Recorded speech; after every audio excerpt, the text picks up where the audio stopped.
Radhe Radhe everyone. आज की video में हम जानेंगे गणेश स्थापना हम किस प्रकार करें। भाद्रपद मास के शुक्ल पक्ष की चतुर्थी तिथि को गणेश स्थापना के रूप में मनाया जाता है। इस दिन गणेश जी का पूजन किया जाता है।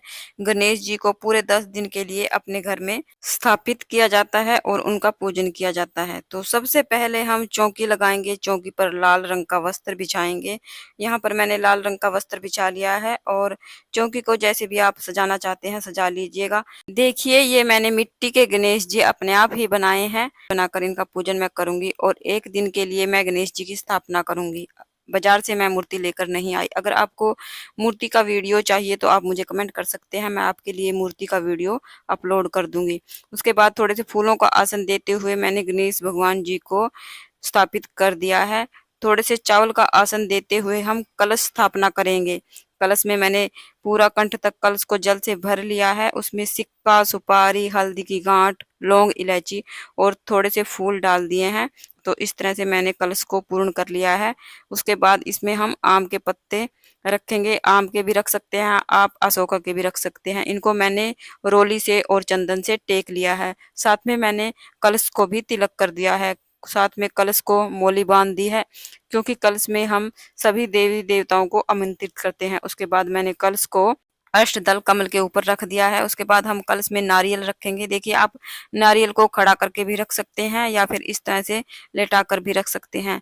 ध्यान रखेंगे कलश का मुख पूजा करने वाले की तरफ होना चाहिए। तो इस तरह से मैंने कलश की स्थापना कर दी है। और हाँ, ध्यान रखें कि गणेश जी के राइट हैंड की तरफ ही हमें कलश की स्थापना करनी है। उसके बाद थोड़े से चावल का आसन देते हुए हम अपने मंदिर में घर में गणेश जी रखते हैं, उनका पूजन करते हैं, उनको भी हमें पूजा में जरूर से विराजमान करना है। तो ये मेरे घर के मंदिर के गणेश जी हैं, इनको भी मैं पूजा में विराजमान कर लूंगी। साथ में हमें सुपारी के रूप में रिद्धि सिद्धि माता को विराजमान करना है।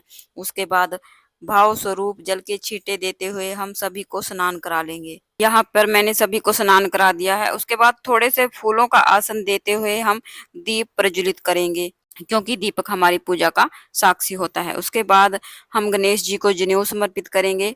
अगर हो सके तो आप पीला जनेऊ समर्पित करें, पीला ना हो तो आप जनेऊ को थोड़ी सी हल्दी या चंदन भी लगा सकते हैं। रिद्धि सिद्धि माता को हम रोली समर्पित करेंगे। गणेश जी को हम रोली से तिलक करेंगे। सभी को मैंने तिलक कर दिया है। दिए का पूजन भी हम साथ साथ करते रहेंगे। उसके बाद हम तिलक पर अक्षत यानी चावल समर्पित करें। ध्यान रखें कि चावल हमारे टूटे हुए नहीं होने चाहिए। पूजा में हमें साबुत चावल का ही यूज करना होता है। उसके बाद हम गणेश जी को दुर्वा घास समर्पित करेंगे। देखिए, दुर्वा घास जरूर से समर्पित करें गणेश जी को। दुर्वा घास बहुत अधिक प्रिय है। हो सके तो आप पूरे 10 दिन रोजाना गणेश जी को दुर्वा घास समर्पित करें और एक दिन ही लेकर आ जाएं। दुर्वा घास बासी नहीं मानी जाती है और रोजाना आप उसी घास को समर्पित कर सकते हैं। उसके बाद हम फूल समर्पित करेंगे। हो सके तो गणेश जी के लिए लाल फूलों की व्यवस्था करें। लाल फूल गणेश जी को बहुत प्रिय हैं। अगर लाल ना मिले तो जो भी फूल आपको मिल जाए वो फूल समर्पित करें। उसके बाद हम गणेश जी को देखिए विशेष भोग लगाया जाता है। इस तरह से नारियल के टुकड़े में गुड़ को डालकर भोग में दिया जाता है, वो हम गणेश जी के पास ही रखेंगे। उसके बाद गणेश जी को हम लड्डू का, बर्फी का या फिर कोई भी मिठाई या मोदक का भोग लगाएं। साथ में ऋतु फल का भोग हम लगाएंगे। उसके बाद हम जल का भोग लगाएंगे। उसके बाद हम हाथ जोड़कर गणेश भगवान से, रिद्धि सिद्धि माता से भोग ग्रहण करने के लिए प्रार्थना करेंगे। तो इस प्रकार से हमने पूजा कर ली है। उसके बाद हम हाथ में फूल लेकर या चावल लेकर हम गणेश चतुर्थी की कथा सुनेंगे। कथा का वीडियो मेरे दूसरे चैनल पर अपलोड है, कथा विद रीटा के नाम से। आप वहां से कथा सुन सकते हैं, लिंक मैं डिस्क्रिप्शन में दे दूंगी। उसके बाद जो फूल हमारे हाथ में है उसको हम गणेश भगवान को समर्पित करेंगे और थोड़े से फूल हम जल के लोटे में डाल देंगे। उसके बाद हम बहुत ही प्रेम पूर्वक हमें आरती करनी है। गणेश जी की आरती करेंगे, रिद्धि सिद्धि माता की आरती करेंगे। अगर आपको आरती नहीं आती तो आप फोन में चलाकर भी आरती कर सकते हैं, या फिर आप दिए को क्लॉकवाइज 5 या 7 बार घुमाकर, इसको भी आरती का ही स्वरूप माना जाता है। उसके बाद हम दक्षिणा रखेंगे। देखिए, दक्षिणा हमें पूरे 10 दिन में एक दिन ही रखनी है। आप पहले दिन, स्थापना के दिन दक्षिणा रख दें या फिर आप आखिरी के दिन में दक्षिणा रख दें। उसके बाद हाथ जोड़कर हम भगवान से प्रार्थना करेंगे, अपनी मनोकामनाओं के लिए प्रार्थना करेंगे। अगर पूजा में कोई गलती रही है तो उसके लिए हम क्षमा याचना करेंगे। तो इस प्रकार से हम पूजा कर लेंगे। उसके बाद हम अपने सीधे हाथ में थोड़ा-सा जल लेकर चौकी के चारों तरफ से 2 बार वार लेंगे, आचमन कर लेंगे। इस तरह से हमारी पूजा पूर्ण हो जाएगी। आचमन करने के बाद जो भोग प्रसाद हमने पूजा में चढ़ाया है, इसको हम परिवार के सभी सदस्यों में बाँट देंगे और जो नारियल और गुड़ का प्रसाद हमने गणेश जी को चढ़ाया है, वो गणेश जी के पास ही रखा रहेगा पूरे 10 दिन तक। इसको हमें नहीं हिलाना है। जो भोग प्रसाद आपने चढ़ाया है, उसको परिवार के सभी सदस्यों में बाँट दें। देखिए, चंद्रमा को इस पूजा में अर्घ नहीं दिया जाता है। आप जो जल का लोटा है, इसको आप नीचे ही पौधों में डाल दें। चंद्रमा को गणेश जी की पूजा में नहीं देखा जाता है। शाम को भी आपको चौकी पर दीपक जलाना है, पूजा अर्चना करनी है।